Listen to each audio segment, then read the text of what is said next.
Okay, तो यहाँ तक आप लोगों को समझ में आ गया, जहाँ तक आप लोगों को समझ में आ गया कि HTML और CSS। HTML हमारी क्या है, HTML इसीलिए HTML को हम लोग मार्कअप लैंग्वेज कहते हैं, इसीलिए हम HTML को मार्कअप लैंग्वेज कहते हैं, और इसीलिए CSS को हम लोग स्टाइलिंग लैंग्वेज कहते हैं। हम इन दोनों को प्रोग्रामिंग लैंग्वेज क्यों नहीं कहते? हम इसको प्रोग्रामिंग लैंग्वेज इसलिए नहीं कहते क्योंकि ये डायरेक्टली प्रोसेसर के साथ कॉन्टेक्ट नहीं कर रही। ये किसके साथ कॉन्टेक्ट कर रही है? ये गूगल क्रोम के साथ कॉन्टेक्ट कर रही है, और गूगल क्रोम जाके प्रोसेसर के साथ कॉन्टेक्ट कर रहा है। जबकि प्रोग्रामिंग लैंग्वेजेस का कॉन्सेप्ट ऐसा नहीं होता। प्रोग्रामिंग लैंग्वेजेस डायरेक्ट जाके प्रोसेसर के साथ कॉन्टेक्ट करती हैं कि मुझे ये काम चाहिए। लेट्स से एक इसकी एक छोटी सी एग्जांपल देता हूं। अगर मैं कहता हूं 2 + 2, अब इन दोनों का आंसर निकालना, 2 + 2 का आंसर 4 निकालना, क्या गूगल क्रोम के बस की बात है? गूगल क्रोम के या स्टाइलिंग के बस की बात है? नहीं, इनके बस की बात नहीं है। इसका आंसर सिर्फ और सिर्फ प्रोसेसर ही निकाल सकता है और कोई भी नहीं निकाल सकता। इसका आंसर सिर्फ और सिर्फ प्रोसेसर ही निकाल सकता है और कोई भी नहीं दे सकता। तो इसीलिए प्रोग्रामिंग लैंग्वेजेस हमारे ये सब काम करने के लिए काम आती हैं, और हम इस तरह के काम HTML और CSS में नहीं कर सकते। कॉम्प्लेक्स मैथमेटिकल इक्वेशन सॉल्व नहीं कर सकते, सिंपल मैथमेटिकल इक्वेशन सॉल्व नहीं कर सकते, यानी कि 2 + 2 भी नहीं कर सकते। चलो आगे चलते हैं। जहां तक हमें ये बेसिक चीजें तो समझ में आ गई। अब आते हैं आर्टिफिशियल लैंग्वेजेस। अब आते हैं, एक सेकंड देखते हैं कि हम लोग नेचुरल लैंग्वेज किस तरह से सीखी थी हम लोगों ने। याद करो, जब आप लोग नर्सरी में या KG1 में थे, तो अगर आप लोगों ने फर्स्ट टाइम जब इंग्लिश सीखना स्टार्ट की थी, तो आपने शुरुआत में क्या पढ़े होंगे? आपने अल्फाबेट सीखे होंगे। इसको जस्ट थोड़ा सा, बिल्कुल आपने अल्फाबेट सीखे होंगे। अल्फाबेट सीखने के बाद आप लोगों ने अल्फाबेट्स को जोड़कर वर्ड्स बनाना सीखे।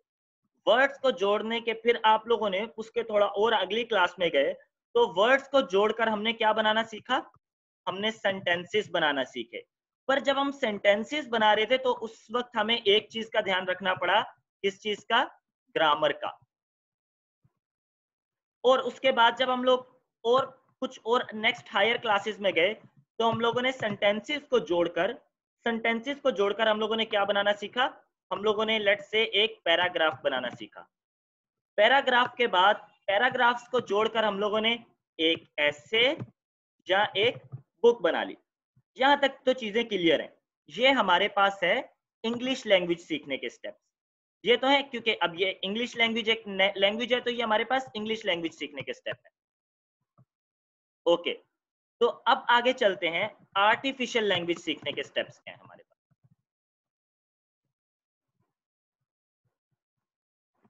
आर्टिफिशियल लैंग्वेज सीखने के स्टेप भी हमारे पास बिल्कुल सेम ही है। आर्टिफिशियल लैंग्वेज सीखने के भी स्टेप हमारे पास बिल्कुल सेम ही है। जैसे कि हम सबसे पहले अल्फाबेट्स ही सीखते हैं। अल्फाबेट्स ही हमारे पास होते हैं। अल्फाबेट्स, अब फर्क सिर्फ इतना है कि इंग्लिश में जो अल्फाबेट्स थे वो हमारे पास क्या थे? A to Z, capital A to Z या स्मॉल A to Z। पर यहाँ पे जो हमारे पास अल्फाबेट्स हैं, सिर्फ ये नहीं है, यहाँ पे हमारे पास alphabet A to Z, 0 to 9, और कुछ स्पेशल कैरेक्टर्स जैसे सेमीकोलन, कॉलन, कॉमा, ब्रैकेट्स, ये वाली ब्रैकेट्स और ये वाली ब्रैकेट्स, कुछ इस तरह के हमारे पास स्पेशल की कैरेक्टर्स। यहां तक क्लियर है?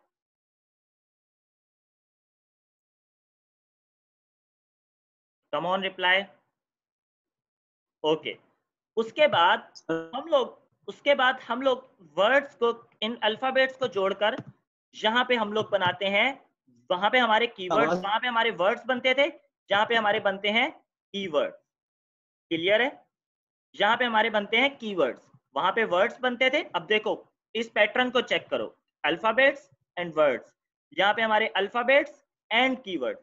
अब जैसे यहाँ पर हर वर्ड की एक स्पेसिफिक मीनिंग होती है, हर वर्ड की एक, इंग्लिश लैंग्वेज में हर वर्ड की एक स्पेसिफिक मीनिंग होती है, और उस मीनिंग से हमें कुछ ना कुछ समझ में आता है। लेट्स से अगर मैं से को ही देख लूं, तो से का मतलब होता है कहना। अब कहने की एक मीनिंग है, जिससे आपके दिमाग में एक बात आ गई कि कहना मतलब कुछ ना कुछ उसने कहा होगा। इसी तरह यहाँ पे भी हर कीवर्ड्स का कोई ना कोई काम होता है। हर कीवर्ड्स का कोई ना कोई क्या होता है, मीनिंग होती है, या जिसको मैं कह सकता हूं वर्क, यानी कि कोई ना कोई काम होता है। यहां तक क्लियर है?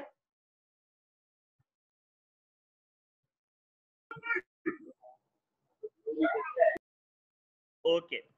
अब इन कीवर्ड्स को जैसे यहां पर हमने कीवर्ड्स को जोड़कर हमने सेंटेंसेस बनाए थे। यहां पे मैं कीवर्ड्स को जोड़कर क्या बना रहा हूं, स्टेटमेंट। कीवर्ड्स को जोड़कर क्या बना रहा हूं, स्टेटमेंट्स। अब स्टेटमेंट बनाते वक्त, अब यहाँ पे जब हम सेंटेंस वर्ड से सेंटेंसेस में जा रहे थे तो बीच में आ रही थी ग्रामर। इसी तरह यहां पर बीच में आएगा सेंटेक्स। यहां पर बीच में है क्या आएगा, सेंटेक्स। ये आर्टिफिशियल लैंग्वेज की ग्रामर है, ये आर्टिफिशियल लैंग्वेज की ग्रामर है। जैसा कि इंग्लिश लैंग्वेज में हमारे पास आता है कि हम पिलर के साथ आर लगाते हैं, इज नहीं लगा सकते, हम लोग दे इज नहीं कह सकते। बिल्कुल जैसे कि इंग्लिश लैंग्वेज में, जैसा कि हमारे पास इंग्लिश लैंग्वेज में होता है, अगर मैं लेट से, अब इंग्लिश की क्लास नहीं ले रहे हम, पर अगर मैं कहूं दे इज अ गुड बॉय, तो ये सेंटेंस, अब ये देखो, एक एक वर्ड सही है। बॉय वर्ड सही है मेरा, गुड वर्ड सही है मेरा, ए वर्ड सही है मेरा, इस भी वर्ड है, एक्चुअल वर्ड है, दे भी एक्चुअल वर्ड है, पर जुमला गलत है। क्यों गलत है? क्योंकि दे प्लूरल है, उसके साथ मैं इज नहीं लगा सकता हूं। यहां पे मुझे क्या लगाना है, आर लगाना है। बिल्कुल सही। इसी तरह से यहां पर भी हमारे पास, अगर मैं एग्जैक्ट वर्ड भी लिख दूं, अगर मैं एग्जैक्ट वर्ड सही वर्ड भी लिख दूं, और अगर सेंटेक्स गलत होगा, अगर मैं एग्जैक्ट वर्ड भी सही लिख दूं, सेंटेक्स गलत होगा, तो भी हमारी स्टेटमेंट गलत ही कहलाएगी। यहां तक क्लियर है? ओके। तो उसके बाद स्टेटमेंट्स को कंबाइन करने के बाद, यहां पे अगर हम स्टेटमेंट्स को कंबाइन करते हैं, हम अगर स्टेटमेंट्स को कंबाइन करते हैं, अगर हम स्टेटमेंट्स को, जैसे यहाँ पे हमने स्टेटमेंट्स को कंबाइन किया, जैसे हमने सेंटेंसेस को कंबाइन किया, तो हमारे पास बना था पैराग्राफ। अब यहाँ पे अगर मैं स्टेटमेंट्स को कंबाइन करूंगा, तो मेरे पास बनेगा एक प्रोग्राम। क्या बनेगा? एक पूरा प्रोग्राम। और मल्टीपल प्रोग्राम्स कंपाइल होने के बाद हमारे पास क्या बनता है, एक सॉफ्टवेयर। सॉफ्टवेयर या एप्लीकेशन, या हमारे पास एक वेबसाइट। क्लियर है यहां तक? यहां तक क्लियर है? तो अब कुछ ना कुछ कॉन्सेप्ट हमारे पास क्लियर हो गए। अब लेट्स सी कि कल जो आप लोगों को कॉन्सेप्ट समझ में नहीं आया था, उसको देखते हैं।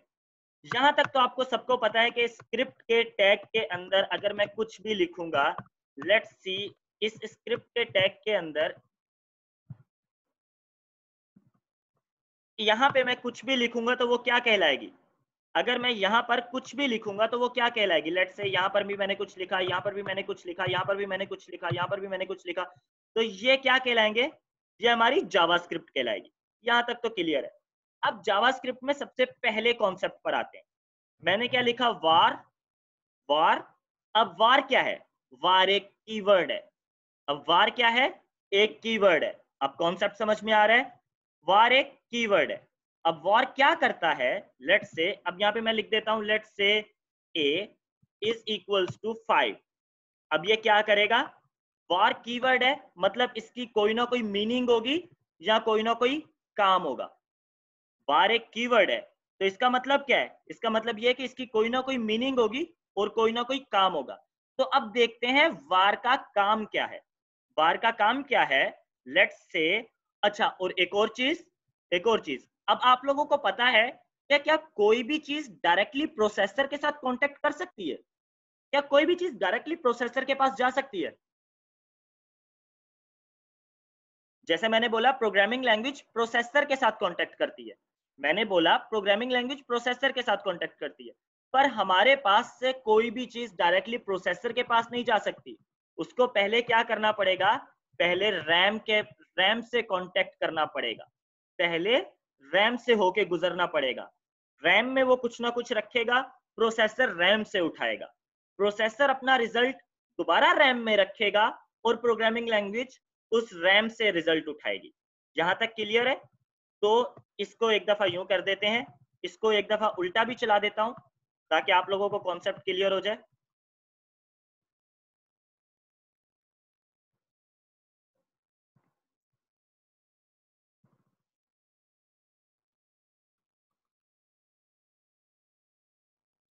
ओके, तो अब कॉन्सेप्ट क्लियर है। यहाँ पर प्रोग्रामिंग लैंग्वेज पहले रैम से होके गुजरेगी और फिर प्रोसेसर के पास जाएगी। प्रोसेसर को अगर कुछ देना हो, तो लेट सपोज प्रोसेसर को कुछ वापस करना हो, प्रोसेसर को कुछ वापस करना हो, तो प्रोसेसर वही वापस दोबारा रैम में करेगा और हमारी प्रोग्रामिंग लैंग्वेज उसे रैम से उठाएगी, डायरेक्ट प्रोसेसर से नहीं उठाएगी। तो यहां तक तो कॉन्सेप्ट आप लोगों का, ये 2 लाइनों में तो कॉन्सेप्ट आपका क्लियर है। यहां तक इन 2 लाइनों पे कॉन्सेप्ट क्लियर है?